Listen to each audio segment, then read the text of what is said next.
정부의 비판적인 문화인들에게 불이익을 주기 위해서 만들었다는 블랙리스트. 박근혜 정부에만 있었던 게 아니었습니다. 국정원 개혁 테이프가 공개한 MB 정권의 블랙리스트로 문화계의 분노가 뜨겁습니다. 사실 이명박 정부 당시에 피해를 호소하는 목소리는 있었습니다. 당시 기자회견 모습입니다. 어느 날 KBS에 제가 출연할 수 없다는 말을 들었을 때 적어도 물어볼 수 있는 권리 정도는 있다고 생각했던 것입니다. 만약 제가 그날 트위터에 올렸던 저의 개인적인 푸념이 대한민국에서 죄가 된다면 기꺼이 수갑을 차겠습니다. 이 임원회의 결정사항 뒤에 정말 블랙리스트라는 것이 존재하고 있어 불이익을 당하고 있는 것인지 궁금하다고 물은 것뿐입니다. 없으면 없다. 말 한마디에 끝날 일이었습니다. 국정원 적폐청산 TF가 공개한 내용을 보면 김미화 씨를 비롯해서 김구라, 김재동 씨 등 방송인, 또 가수 윤도현, 김장훈, 신해철 씨, 소설가 이회수, 조정래 씨 등 82명이 포함돼 있었습니다. 이회수 씨도 2012년 당시 박근혜 대통령 후보와 만나서 무엇인가 블랙리스트를 감지했었던 발언을 했습니다. 다시 한번 들어볼까요? 그 우리 장병들한테 네.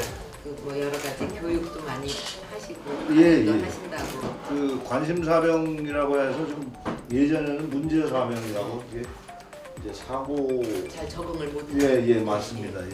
그래서 이제 사실 몇 년간 했습니다. 근데 저한테 교육받은 사병은 단 한 건도 사고 사례가 없었어요. 그랬는데 어느 순간에 딱 끊어졌어요.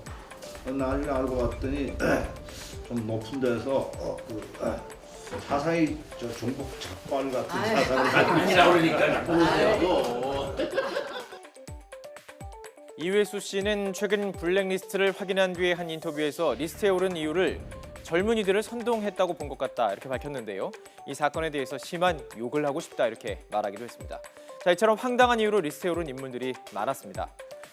정부를 자주 비판했던 김재동 씨, 국정원 리스트에 오른 후에 출연 방송이 돌연 폐지가 됐고요.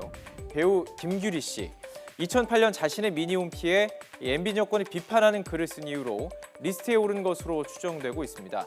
김 씨는 이렇게 SNS에 불쾌감을 나타내기도 했습니다. 리스트에 오른 몇 개 글자 때문에 꽃다운 30대가 훌쩍 가버렸다면서 10년이란 소중한 시간을 한탄하기도 했습니다. 자, 몇 명 더 살펴보도록 하겠습니다. 한류 스타 이준기 씨, 당시 왕의 남자 이후에 인기를 끌던 시절인데요. 2008년 광우병 사태 때 역시 김규리 씨처럼 미니홈피에 국민을 섬기기 싫은 거지라는 제목의 글을 올렸습니다. 그게 원인으로 추측되고 있고요. 방송인 박미선 씨도 한 시사풍자 방송에서 광우병의 위험을 얘기했고요. 이때 김구라 씨도 함께 출연을 했는데요. 그래서 둘 다 블랙리스트에 포함된 것으로 보입니다. 배우 유준상 씨 좀 특이합니다. 고 노무현 대통령 서거 당시 대검 홈페이지 게시판에 평범한 시민이라면서 너무너무 화가 난다. 검찰청 선생님들 보고 계신가요? 라는 제목의 글을 남겼는데요. 이 글이 소속사를 통해서 유준상 씨의 글로 알려지면서 화제를 낳은 적이 있었습니다. 자, 그렇다면 리스트에 오른 당사자들은 어떤 불이익을 당했던 것일까요? 소설가 조정래 씨, 당시 아무 이유 없이 관련 행사가 취소되던 당시를 오늘 YTN 라디오와의 인터뷰에서 밝혔습니다. 이명박 정권부터 박근혜 정권까지 계속해서 수많은 일을 당했는데요. 네.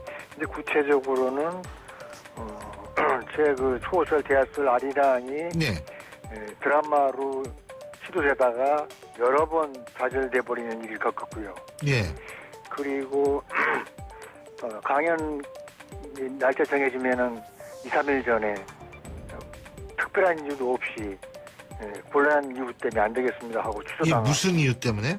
특별한 이유를 밝히지 못해요. 어쩔 수 없이 불가피하기 때문에 그런 막연한 이야기로 강연 취소당하고, 또 방송국 심지어는 어떤 방송에서는 전부 촬영해가지고 가서 방영 안 해버리고 그런 일이 비일비재했죠. 불가피하다면서 방송, 드라마, 강연까지 취소됐다고 이야기하고 있습니다. 조정래 씨는 이 인터뷰에서 정치에 대한 쓴소리도 아끼지 않았습니다. 올바로 하려는 노력에는 비판을 두려워해서는 안 된다는 것입니다. 마지막으로 이 이야기 들어보시죠. 그런데 이제 그 군사 독재 정권이었다면은 이해가 되는데요. 네. 이게 국민이 직접 뽑은 민간 정부입니다. 네. 이게 민주주의를 표방하는 정부가 뭐가 자신이 없어서 이렇게 비판을 싫어합니까? 정치는 올바로 하는 것이고 올바로 하다가 노력하다 보면 잘못하는 게 생길 때 비판받아야 하는 것이 원칙입니다. 예. 그 비판이 두려워서 이런 식으로 억압한다면 억압이 되겠냐고요.